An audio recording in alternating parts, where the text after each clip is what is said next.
Hallelujah. Mahal na mo na sa langit, Lord. Nagang salamat sa iyong kaayo.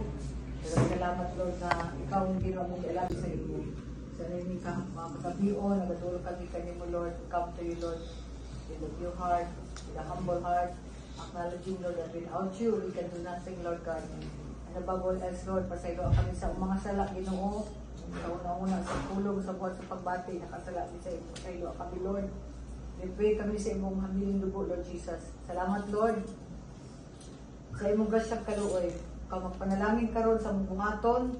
I-invite ka na mo, Holy Spirit, na mamuhan ka karon sa among taliwala. You will speak to us tonight, Lord, and you will cover us with your most precious blood, Jesus. Your protection be upon His house, Lord, your mighty presence be upon His house.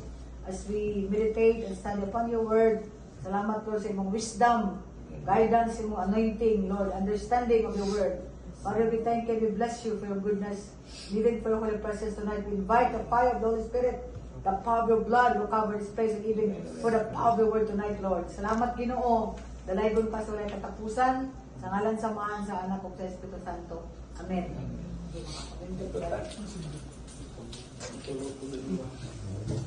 So, pwede naman lingkod. Yan ang lingkod.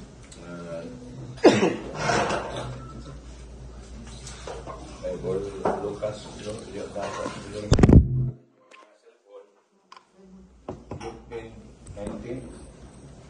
Ini saya akan bersama dari Lucas 19. Yatagan ko kamo og katungod aron mo daog ninyo ang adautan espiritu. Ug kantanan gahom sa atong kaaway sa Satanas. Ug dili gayud kamo maunsa. Salamat sa Ginoo. Dahil another nga sa promise ni Lord saan sa Ginoo. Salmo 121, Psalms 121.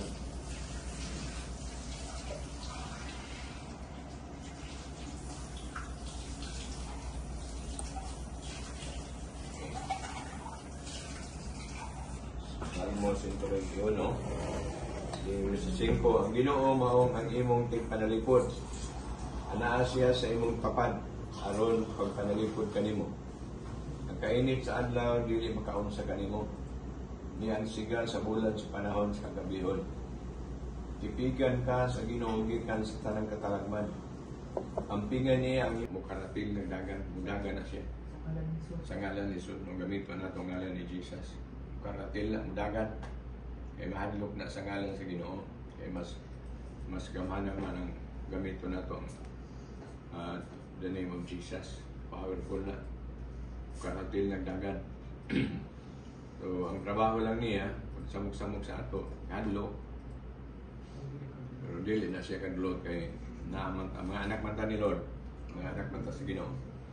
So, atong tuuhan, kauban na ito ang Ginoo. Saan sa Ginoo, akong maguban ninyo, bisag asa mo. Sa kinatumian o tibo kalibutan, asa mo lapitan, uban ng tamo. Saan na sa Ginoo? Mateo 28:19, 20. So, atong na-testimony dito sa mga agisawa ng simbahan na i-rebuke nila ang bad spirit, no? So, nang nag-rebuke sila, gilabay nila sa blood ni Jesus. Murag nagunit silang baldi. Sa ngalan ni Jesus, yung dugo nga nasa baldi, labayon ko kamo. Mahawa ka mo ni nga lugar. So, nabati nila nga, dahil nangahagbong. Yun ay nangahulog ng mga demonyo, mga bad spirit. May gilabay man sa dugo sa Ginoo. O, basta blood ni Jesus, okay na sila. Daga na. Powerful yun ang blood ni Jesus. Gamanan yun ang dugo sa Ginoo. Manang importante, yung dumami ganyan, mag-isa ng tulog, ampo kita kadali. Lord, kabunin mi sa imong mahal nga dugo. Among gi-baklak, yun nga, balay, yun nga building, imong putson sa imong dugo. O, pagbasa po tag Bible kadiyot, no? Bisag usa ka ninyo mag-leader, pasta sa usa ka verse o duha ka bersikulo. Kato akong basa ganiha, pwede ito timanan ninyo, Lucas 19, Niya, Salmo 121. Niya, Luke 10:19.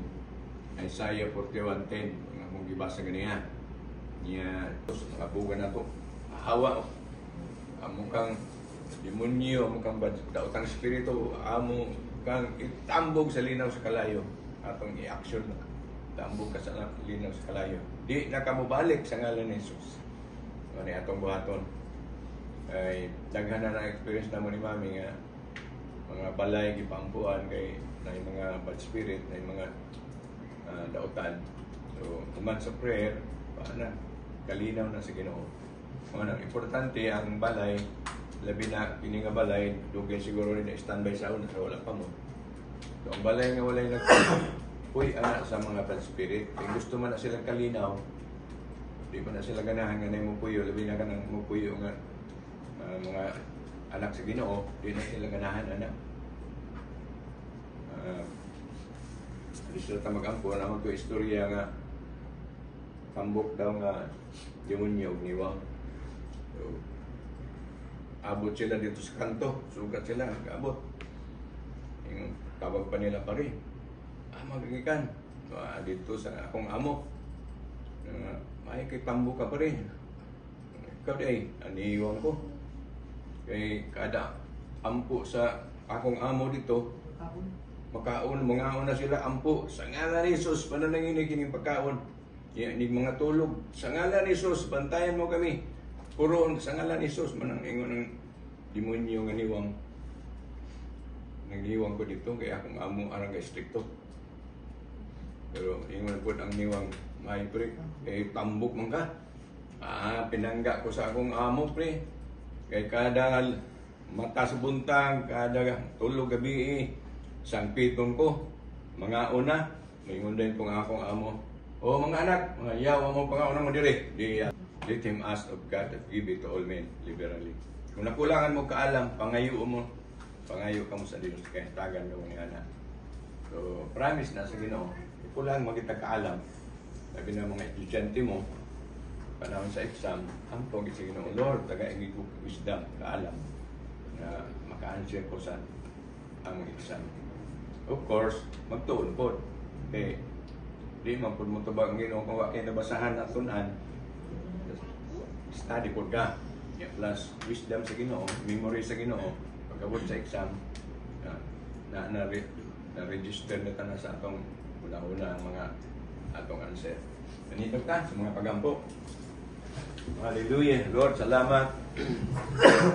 Amgang salamat ang imong saad, dili kay mong pakyas. Ang imong saad, imong sulti, pulong, tinuod, na katumanan. Ining kagabiho naman, sumala sa imong promise, sumala sa imong gisaad ka na mo, tagaan mo minimum katungod, tagahom, na mong yatakan, ngilan ang kaaway, demonyo, mga satanas. Wala kayo makaunsa namo, ug sila mo karati pagdalagan, gikan ka namo. Salamat Ginoo. Cover us with your blood, Lord. In the name of Daddy, by God's grace, all you have to do is believe and kuan ka na, be expectant ka na ibato sa ayaw di mo kadlok. Kay kanang kadlok, dili mo na sa Ginoo, sayawa man na. Because God is love. In the Bible, he that feared is not made perfect in love. So ang kahadlok, dili na sa Ginoo, kang kuan na, ang satanas. So, there is no fear in love because love, perfect love, casteth out fear. So kung natay gugma na si Lord, so dito ta mahadlok nga naman, na ang Ginoo kauban nato, mga anak na mo ni Lord, mga anak na sa Ginoo.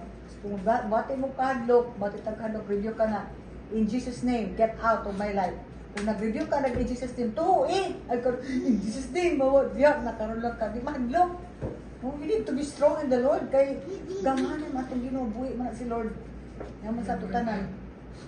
So, ako, tambag na mo sa inyo daddy ng mga young people, before jud ko matulog, mag-ampo jud sa before matulog. Para dili mo uromon, nga, kanang magdili mo tanog ka ng mga Netflix ng mga hadlok. Kanang makatawanan raw, hindi makabaayaw lang din mga horror movies kay dili na makabless ato ang makadalay mo ng hadlok. And lastly, read the Bible. Ang pulong ni Lord, Matthew 4:4, man does not live by bread alone. Dili ta mabuhi sa tinapay lang sa pagkaon ng physical food. dili atong kalag, atong soul na kinahanglan ng Word of God. Ingon si Lord, man does not live by bread alone, but by every word that proceeds out from the mouth of God. So, ang pulong sa Ginoo may atong pagkaon. So, dili ta mabuhi kung wala ang Word of God. So, ang tao nga pulong sa Ginoo, baskog. Kamhanan, anointed, no? Kay wisdom from the Lord, blessed na sa Ginoo. And then ang favor ni Lord, ang anointing ni Lord, ang presence ni Lord, and divine protection ni Lord naa sa toa. So before you go to school, ugma, pagbata ninyo, ayaw dahil mo din sa sa cellphone, kaysa kayo natanaw na konsak karon. Dili pag din sa sa cellphone, you say to the Lord, thank you Lord na buhi pa ko Lord, naging-hawa pa ko Lord. You give thanks to God, even short prayer. Salamat Lord, ubanin mi sa among eskwela.